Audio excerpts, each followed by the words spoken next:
دوستو السلام علیکم، امید ہے کہ آپ خیریت سے ہوں گے۔ الحمدللہ میں بھی ٹھیک ہوں۔ ابھی تقریباً 4-5 دن سے کوئی آپ کو ولاگ دیکھنے کو نہیں آیا ہوگا، کیونکہ بنایا نہیں ہے، اسی وجہ سے۔ مسئلہ کچھ یوں تھا کہ یہ آپ دیکھ رہے ہیں ہماری مسجد ہے، پہلے بھی میں نے آپ کو یہ دکھائی تھی، وہ مؤذن صاحب سے یعنی بات کروائی تھی مسجد، پہلے بھی میں نے آپ کو دکھائی تھی۔ یہاں پہ یعنی جو ہمارے امام صاحب تھے تو یعنی دن رات اس مسجد کی خدمت کرتے تھے، یہاں پہ بچوں کو صبح و شام قرآن پاک کی مفت تعلیم دیتے تھے۔ اس کے علاوہ یہاں پر مسجد کے اندر نمازیں وغیرہ پڑھاتے تھے، ادھر رہتے تھے، انہوں نے مسجد کو اچھی طرح سے آباد کیا ہوا تھا۔ ابھی میں آیا تو اس وقت قاری صاحب ادھر چارپائی ڈال کر بیٹھے ہوتے تھے، یعنی گھاس پر بیٹھے ہوتے تھے، یعنی مسجد کے اندر ہی۔ تو ابھی میں آیا تو ابھی نہیں ہے وہ، بس بہت ہی دکھ ہو رہا ہے۔ تو وہ ماشاءاللہ اس دنیا سے رخصت ہو گئے ہیں۔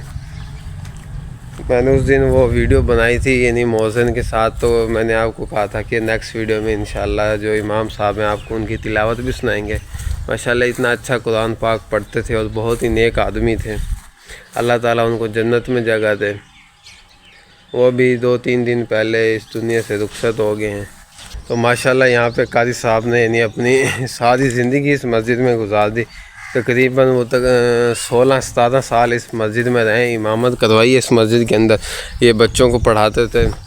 ماشاءاللہ میں نے بھی اپنے قاری صاحب سے یعنی قرآن مجید پڑھا، اور ہمارے اور بہن بھائی ہیں بڑے، انہوں نے بھی۔ اس کے علاوہ محلے کے بہت سے لوگ ہیں یعنی جن بچوں نے قاری صاحب سے قرآن پڑھا، اب ان کی شادی ہوگی، ان کے بچے بھی قاری صاحب کے پاس قرآن پڑھنے آتے تھے، یعنی اتنے اچھے سے وہ اس مسجد کی خدمت کرتے تھے۔ ماشاءاللہ انتہائی بہت ہی اچھے اخلاق کے مالک تھے۔ بس اسی وجہ سے 2-4 دن ہو گئے کوئی ولاگ بنا نہیں سکا، کیونکہ قاری صاحب دوسرے شہر میں رہتے تھے، ان کا جو گھر ہے یہاں پہ یہ نہیں رہتے تھے، ادھر ان کا ایک چھوٹا سا کمرہ ہے پیچھے کی طرف، ادھر رہتے تھے قاری صاحب۔ تو بس اللہ تعالیٰ ان کی مغفرت کرے۔ ماشاءاللہ بہت ہی نیک آدمی تھے، اچھے آدمی تھے اور اچھے اخلاق کے مالک تھے۔ کبھی انہوں نے یعنی کسی کے ساتھ نہ کوئی زیادتی کی۔ جب وہ یعنی ان کی وفات کا پتہ چلا تو سارا محلہ رونے لگ گیا۔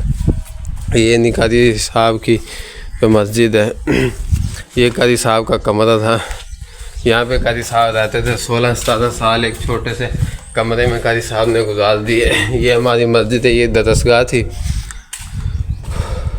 یہ درسگاہ ہے، یہ باقی پیچھے والی جگہ ہے۔ بس اتنی بڑی مسجد نہیں ہے، لیکن ماشاءاللہ قاری صاحب نے یہاں پہ اتنی اچھی خدمت کی، اور اتنے اچھے انسان تھے کہ کہتے تھے کہ بس ساری زندگی میں قرآن حدیث پڑھاتا رہوں۔ صبح اٹھتے سے نماز کے وقت اور قرآن پاک پڑھانا شروع ہوتے تھے، رات عشاء کے بعد تک قرآن مجید پڑھاتے تھے، ایسے نیک آدمی تھے وہ۔ بس جب ان کا جنازہ اٹھا وہ بھی مسجد سے ہی اٹھا۔